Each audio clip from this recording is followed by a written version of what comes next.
जय हिंद। नमस्कार साथियों, आप सभी लोगों का मोस्ट वेलकम है आज के इस नए क्लास में। साथियों, आज के इस क्लास में हम सभी लोग पढ़ने वाले हैं एसएससी एमटीएस के एग्जाम के लिए मोस्ट इम्पॉर्टेंट प्रीवियस ईयर के क्वेश्चन को, जो कि साथियों आपके एसएससी एमटीएस के एग्जाम के लिए काफ़ी इम्पोर्टेंट है। तो आप सभी लोग इस क्लास को बिल्कुल अच्छी तरीके से लास्ट तक देखिएगा और इस क्लास में दिए जाने वाले सभी प्रश्न को आप अच्छी तरीके से ज़रूर याद कर लीजिएगा, जिससे कि आप अपने एग्जाम में सभी क्वेश्चन को आसानी तरीके से बना पाएंगे। तो चलिए साथियों, क्लास को स्टार्ट करते हैं। उनसे पहले यदि आप इस चैनल पर पहली बार जुड़े हैं तो आप इस चैनल को सब्सक्राइब कर लीजिए और सब्सक्राइब करके साथियों आप ऑल नोटिफिकेशन को ऑल पे ज़रूर दबा लीजिए, ताकि जब भी क्लास स्टार्ट हो सबसे पहले क्लास का नोटिफिकेशन आपके पास पहुंच सके। तो आप इस चैनल को सब्सक्राइब कर लीजिए। साथ ही साथ साथियों आप इस क्लास को ज़्यादा से ज़्यादा एक बार लाइक ज़रूर कर लीजिएगा। तो चलिए क्लास को स्टार्ट करते हैं और देखिए क्वेश्चन क्या दिया गया है। क्वेश्चन दिया गया है साथियों कि निम्नलिखित में से किसे पर्वतों का यहाँ पे सागर कहा जाता है।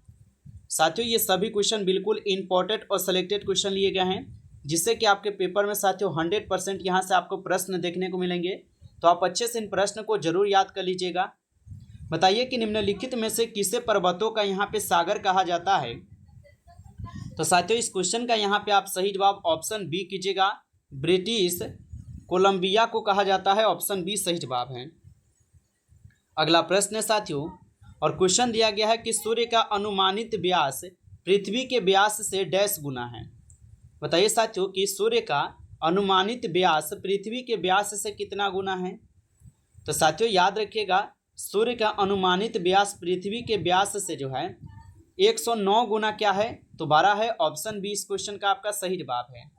अगला प्रश्न देखिए, क्वेश्चन दिया गया है निम्नलिखित में से कौन सा क्षेत्रफल आधारणात्मक बृहत्तम है।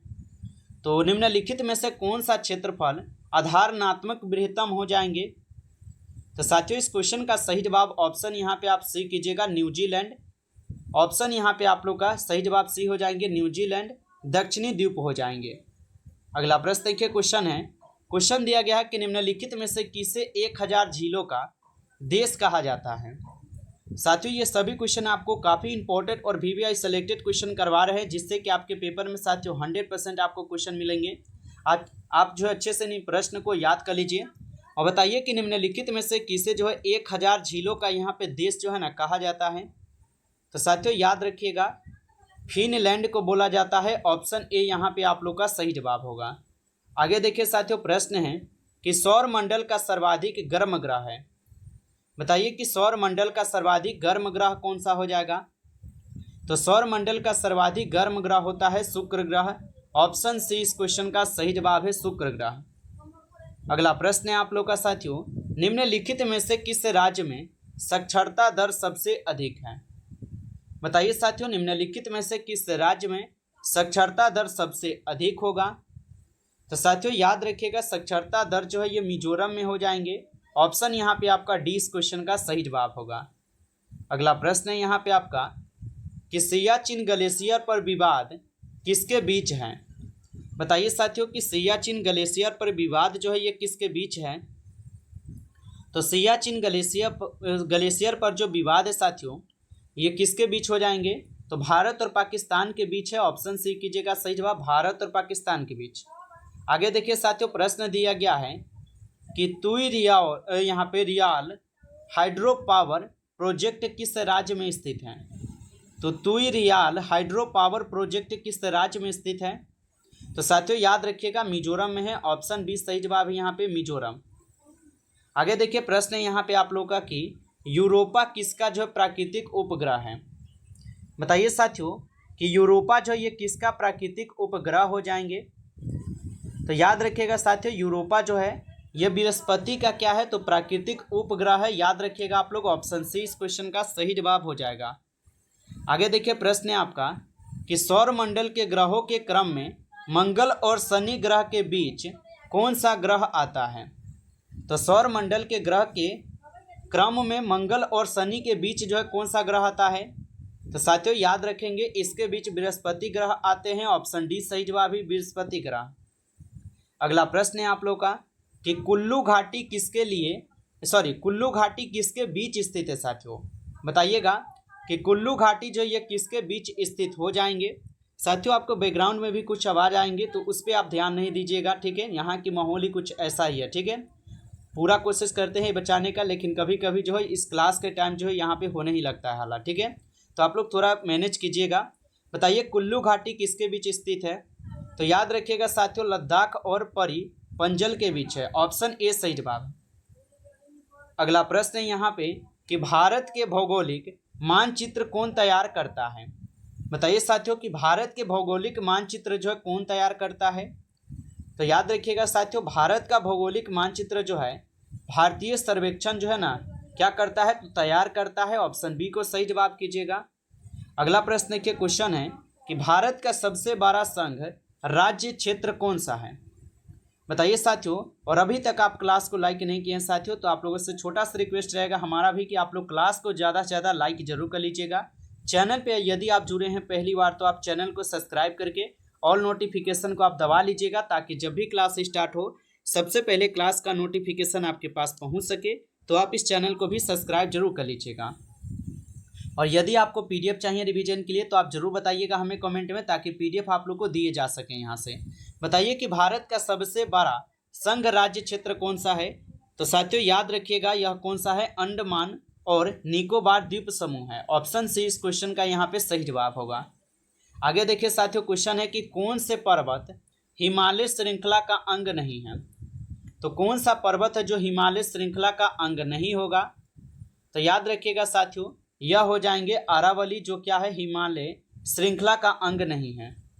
अगला प्रश्न है साथियों, चिल्का झील जो है कहाँ स्थित है? बताइए साथियों कि चिल्का झील जो है कहाँ पर स्थित है? तो वेयर इज चिल्का लोकेटेड? तो चिल्का जो है ये कहाँ पर स्थित है साथियों? तो आप बता दीजिएगा साथियों, ये स्थित हो जाएंगे उड़ीसा में। ऑप्शन ए यहाँ पे सही जवाब है, उड़ीसा। आगे देखिए प्रश्न है, अंडमान, यहाँ पे अंडमान निकोबार द्वीप में गद्दीदार चोटी कहाँ स्थित है? तो अंडमान और निकोबार द्वीप में गद्दीदार चोटी कहाँ पर स्थित है? तो साथियों याद रखना आप सभी लोग उत्तरी अंडमान में है। ऑप्शन डी आपका सही जवाब होगा। आगे देखिए प्रश्न है यहाँ पे कि भारत का क्षेत्रफल पाकिस्तान से लगभग डैश गुना बड़ा है। तो भारत का क्षेत्रफल साथियों पाकिस्तान से जो है कितना गुना बड़ा है? तो याद रखिएगा भारत का जो क्षेत्रफल है ये पाकिस्तान से 4 गुना बड़ा है। ऑप्शन यहाँ पे आप लोग का बी सही जवाब होगा, 4 गुना बड़ा है। आगे देखिए साथियों प्रश्न है, भारत में सबसे ऊंची चोटी कौन सी है? बताइए कि भारत में सबसे ऊंची चोटी कौन सी है? तो भारत में सबसे ऊंची चोटी हो जाएंगे साथियों K2 यानी कि गार्डवी अस्टीन जिसको बोलते हैं। तो ऑप्शन यहाँ पे आप लोग का डी सही जवाब है, यहाँ पे K2 और गार्डवी अस्टीन। आगे देखिए प्रश्न है साथियों यहाँ पे कि सबरीमाला निम्नलिखित में से किस राज्य में स्थित है? तो सबरीमाला निम्नलिखित में से किस राज्य में स्थित है साथियों? तो याद रखिएगा सबरीमाला जो है आपके केरल राज्य में स्थित है। ऑप्शन सी इस क्वेश्चन का सही जवाब है। चलिए आगे बढ़िएगा और अगला क्वेश्चन यहाँ पे दिया गया है साथियों कि माउंट आबू जो एक पर्वतीय स्थल है कौन सी पर्वत श्रृंखला पर स्थित है? बताइए साथियों कि माउंट आबू जो एक पर्वतीय स्थल है और ये कौन से पर्वत श्रृंखला पर स्थित है? तो साथियों याद रखिएगा अरावली पर स्थित है। ऑप्शन सी इस क्वेश्चन का सही जवाब है, अरावली। अगला प्रश्न देखिएगा साथियों, क्वेश्चन है कि भारत की निम्न नदियों में से कौन सी डेल्टा नहीं बनाती? तो भारत की निम्न नदियों में से कौन सी डेल्टा नहीं बनाती है? तो साथियों इस क्वेश्चन का यहाँ पे आप सही जवाब जो है ऑप्शन यहाँ पे डी कीजिएगा, ताप्ती हो जाएंगे। ऑप्शन डी इस क्वेश्चन का यहाँ पे सही जवाब होगा।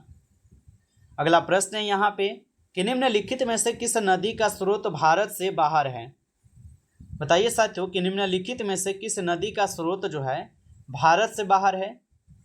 तो साथियों याद रखिएगा ब्रह्मपुत्र नदी का स्रोत जो है भारत से बाहर है। ऑप्शन ए आपका सही जवाब होगा, ब्रह्मपुत्र नदी। अगला प्रश्न देखिएगा साथियों, क्वेश्चन है कि सूरत किस नदी के किनारे स्थित है? बताइए साथियों कि सूरत जो है ये किस नदी के किनारे स्थित है? तो याद रखिएगा साथियों सूरत जो है ये आपके ताप्ती नदी के किनारे स्थित है। ऑप्शन ए इस क्वेश्चन का सही जवाब है, ताप्ती नदी। आगे देखिए प्रश्न है साथियों यहाँ पे कि गुवाहाटी किस नदी के किनारे स्थित है? बताइए साथियों कि गुवाहाटी किस नदी के किनारे स्थित है? तो गुवाहाटी हो जाएंगे साथियों आपके ब्रह्मपुत्र नदी के किनारे। ऑप्शन बी इस क्वेश्चन का सही जवाब है। आगे देखिए प्रश्न है साथियों, लास्ट प्रश्न रहेगा इस क्लास का कि निम्नलिखित विकल्पों में से भारत का सबसे व्यस्त अंतर्राष्ट्रीय बंदरगाह कौन सा है। चलिए साथियों इसका आंसर आप लोग बताइए कि निम्नलिखित विकल्पों में से भारत का सबसे व्यस्त अंतर्राष्ट्रीय बंदरगाह कौन सा है। तो यहाँ पे आप इस क्वेश्चन का सही जवाब ऑप्शन ए कीजिएगा मुंबई। ऑप्शन ए लगाए हैं तो आपका सही जवाब है मुंबई होगा।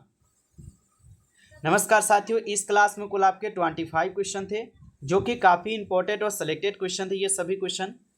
साथियों यदि आपको क्लास अच्छा लगा हो तो आप इस क्लास को ज़्यादा से ज़्यादा एक बार जरूर लाइक कर लीजिएगा और चैनल पे पहली बार यदि आप जुड़े हैं तो आप इस चैनल को भी सब्सक्राइब करके ऑल नोटिफिकेशन को आप ऑल पे दबा लीजिएगा ताकि जब भी क्लास स्टार्ट हो सबसे पहले क्लास का नोटिफिकेशन आपके पास पहुंच सके। तो आप इस चैनल को सब्सक्राइब जरूर कर लीजिएगा। यदि रिवीजन के लिए अगर आपको PDF चाहिए तो आप कमेंट करके जरूर बताइएगा। चलिए फिर मिलते हैं आपसे एक नई टॉपिक के साथ नेक्स्ट क्लास में। तब तक के लिए जय हिंद, जय भारत।